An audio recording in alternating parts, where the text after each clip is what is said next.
प्रधानमंत्री नरेंद्र मोदी को तो झूठ बोलने के लिए भारत रत्न दे देना चाहिए। 45 रुपए का मास्क 485 रुपए में बिक रहा था। हिम्मत है मोदी जी में, अगर हिम्मत है, झूठ और लूट की राजनीति जब तक चलती रहेगी तब तक इस देश का विकास नहीं हो सकता है। नमस्कार दोस्तों, मैं अनुराग ओझा। कैसे हैं आप लोग? ठीक होंगे। भारतीय जनता पार्टी का चाहे विधायक हो चाहे सांसद हो, सब के सब बागी होते नजर आ रहे हैं, क्योंकि उनको भी मालूम है जन्नत की हकीकत, लेकिन दिल बहलाने का ख्याल अच्छा है। वो कह रहे हैं कि अगर हमको पार्टी से निकाला तो जो कोरोना के समय में आपने घोटाला किया है 400 करोड़ रुपए का, उसका हम खुलासा कर देंगे।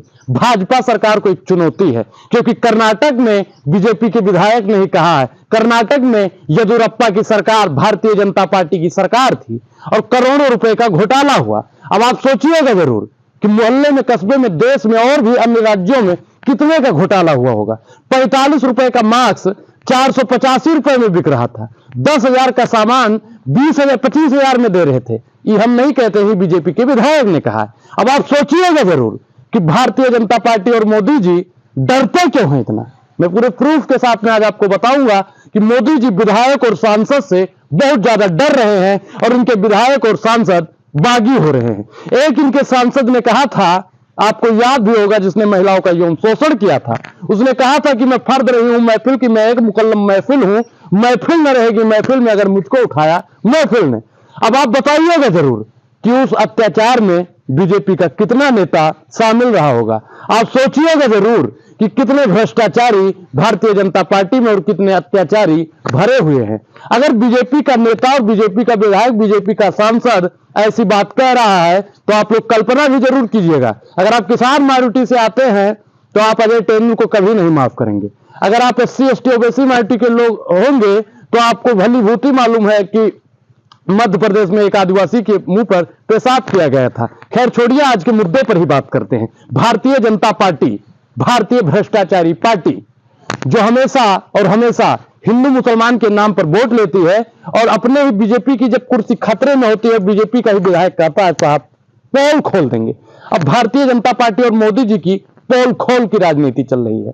अब भाजपा के लोग अपने आप को बचाएंगे और कहेंगे कि झूठ बोल रहा है, उसका मानसिक संतुलन थोड़ा गड़बड़ कर देंगे, जैसे चेतन सिंह का किया गया था दाढ़ी और टोपी के नाम पर जब उसने ट्रेन में मारा था।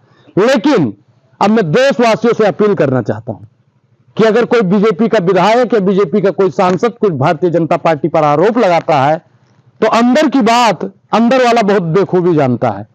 वो कहावत भी है कि जाके पाँव न फटे भी भाई तो क्या जाने पीर पर आई। तो अंदर की बात, आपके घर में क्या बातचीत चल रही है, आपसे बेहतर कोई नहीं जानता है। तो बीजेपी के अंदर की क्या रणनीति है ये बीजेपी वाला बहुत अच्छे से जानता है। अब बीजेपी का लोग एक एक बात का खुलासा भी करता है कि बीजेपी वाला इतना बड़ा भ्रष्टाचारी है। और मैं फिर कहता हूं कि बीजेपी वाला जिस दूसरे पर भ्रष्टाचार का आरोप लगाता है और जब वही आदमी बीजेपी में जाकर शामिल हो जाता है तब बीजेपी वाला कहता है कि ये तो सदाचारी है, ये तो सदाचारी है। अब आप बताइए कि कल तक वो भ्रष्टाचारी था और बीजेपी में शामिल हुआ तो सदाचारी, लेकिन बीजेपी वाला जो भ्रष्टाचारी है वो कब सदाचारी होगा, ये बात पूछता है भारत। प्रधानमंत्री नरेंद्र मोदी और येदियुरप्पा कब जवाब देंगे कि घोटाला, इतना बड़ा घोटाला कोरोना के समय में क्या हुआ? प्रधानमंत्री नरेंद्र मोदी कब जवाब देंगे कि इनकी कई राज्यों में सरकार है, डबल इंजन की सरकार, 2 लोगों का व्यापार, 2 खरीदेगा 2 बेचेगा। अब आप बताइएगा जरूर कि जहां जहां डबल इंजन की सरकार है वहां पे घोटाला कितने रुपए का हुआ होगा, करोड़ों रुपए का घोटाला।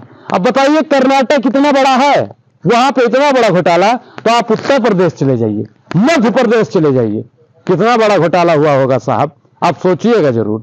प्रधानमंत्री नरेंद्र मोदी की जहां जहां सरकार है तहां ईडी और सीबीआई को मैं खुला चैलेंज करता हूं कि उनके विधायक और सांसदों के घर पे छापामारी कर लीजिए, आपकी भी गलतफहमी दूर हो जाएगी। क्यों? क्योंकि भारतीय जनता पार्टी का नेता भ्रष्टाचार करे लेकिन हमारी पार्टी में आके करे, बेईमानी तो करे लेकिन हमारी पार्टी में आके करे। आप ही तस्वीर देखिए जिसमें लोग बाहर सो रहे हैं। प्रधानमंत्री जी ने कहा था कि हमने सबको पक्का मकान दिया है। अब पक्का मकान होता तो शमशान के बगल में लोग ना सो रहा होता। प्रधानमंत्री जी ने अगर पक्का मकान दिया होता तो लोग ऐसे फुटपाथ पे ना रह रहा होता। लेकिन प्रधानमंत्री नरेंद्र मोदी जी झूठ बोलने में बहुत बड़े माहिर हैं और अगर इन्हें भारत में विश्व खिताब होता है ना, अगर झूठ बोलने में किसी को मिलता है तो प्रधानमंत्री नरेंद्र मोदी जी की अहम भूमिका होनी चाहिए। प्रधानमंत्री नरेंद्र मोदी को तो झूठ बोलने के लिए भारत रत्न दे देना चाहिए। प्रधानमंत्री नरेंद्र मोदी को जितना बड़ा सबसे बड़ा पुरस्कार होता है ना, वो पुरस्कार दे दीजिएगा, क्योंकि हमारे देश में सबसे बड़ा अगर कोई पुरुष हुआ है, युग पुरुष हुआ है, उपराष्ट्रपति जी कहते हैं, लेकिन झूठ बोलने में सबसे बड़ा महापुरुष हुआ है तो नरेंद्र मोदी हुआ। नरेंद्र मोदी जी, आप येदियुरप्पा सरकार की उन तमाम घोटालों की जांच करवाइए, और मैं फिर कहता हूं कि कांग्रेस पार्टी की वहां पे सरकार येदियुरप्पा के खिलाफ जांच पड़ताल बैठाइए, और जहां जहां भाजपा की सरकार है, जहां जहां कोरोना काल में घोटाला हुआ है, भारतीय जनता पार्टी का एक एक विधायक, एक एक सांसद और प्रधानमंत्री नरेंद्र मोदी जी भी इसमें करप्ट है। हिम्मत है मोदी जी में, अगर हिम्मत है तो विधायक को निकाल के दिखाइए। है हिम्मत? नहीं है। अगर आप निकालोगे तो देश की जनता आपको देश से निकालने की तैयारी बना रही है, क्योंकि आज नया साल है और नया साल में दुनिया कुछ अलग करने जा रही है। आपकी सरकार, आपकी तानाशाही सरकार, आपकी भ्रष्टाचारी सरकार, आपकी हिंदू मुसलमान करने वाली सरकार, आपका बावन और दलित करने वाली सरकार को अब जनता नकारना शुरू कर दी है। अब जनता वास्तविक मुद्दों पर बात करना चाहती है। अब जनता हिंदू मुसलमान नहीं सुनना चाहती है। मैं फिर कहता हूं कि अगर आप टीवी देखने के शौकीन है ना, तो आपसे हाथ जोड़ के प्रार्थना है कि आप टीवी देखना बंद कर दीजिए, क्योंकि सबसे ज्यादा झूठ टीवी पर परोसा जाता है। किरण जोशी जी जो लिख कर देते हैं ना, भाजपा का लोग वही बोलता है, वही उसका मीडिया दिखाता है, और मीडिया पे सबसे ज्यादा हिंदू मुसलमान होने का काम होता है। एक तरफ मौलाना जी को बैठा देंगे, एक तरफ पंडित जी को बैठा देंगे, और सबसे ज्यादा दो कौवे को लड़ाएंगे। अभी लड़ाने वाली राजनीति जैसे अंग्रेज करते थे कि फूट डालो और राज करो, ठीक उसी प्रकार भारतीय जनता पार्टी भी है कि फूट डालो और लूट डालो। फूट और लूट की राजनीति जब तक चलती रहेगी तब तक इस देश का विकास नहीं हो सकता है। इस देश का विकास अगर करना है तो ऐसे विकल्प को चुनो, ऐसी सरकार को चुनो जो हिंदू मुसलमान की राजनीति नहीं, महंगाई बेरोजगारी की राजनीति करे, बावन दलित की राजनीति नहीं, शिक्षा की राजनीति करे, देश में विकास की राजनीति करे। लेकिन आज की सरकार सिर्फ दो लोगों का विकास करने में लगी है, वो अडानी जी का विकास है, अंबानी जी का विकास है और जयशाह का विकास है। जब तक इन दो तीन लोगों का विकास होता रहेगा तब तक किसान, जवान, संविधान, मुसलमान, एससी, एसटी, ओबीसी माइनॉरिटी के लोगों का विकास होना असंभव है, असंभव है, असंभव है, क्योंकि भारतीय जनता पार्टी चंदे और धंधे की राजनीति करने में माहिर है। भारतीय जनता पार्टी और मोदी जी अब राहुल गांधी की बताए हुए रास्तों पर चल रहे हैं। वो चाहे दलितों से मिलना हो या किसी और समाज से मिलना हो, अब प्रधानमंत्री नरेंद्र मोदी जी कांग्रेस पार्टी की विचारधारा पर चलने में माहिर हो रहे हैं। मेरा फिर वही सवाल है कि साहब, आप कितना भी कर लो मेहरबानी, पर नहीं छिपा पाओगे भाजपाइयों की बेईमानी। भाजपाइयों की बेईमानी और अडानी जी की बेईमानी को आप कभी नहीं समझा पाएंगे और कभी नहीं छिपा पाएंगे, क्योंकि अब जनता जानती है कि अडानी जी का कर्जा तो माफ होता है, लेकिन किसान समाज का कर्जा कब माफ होगा।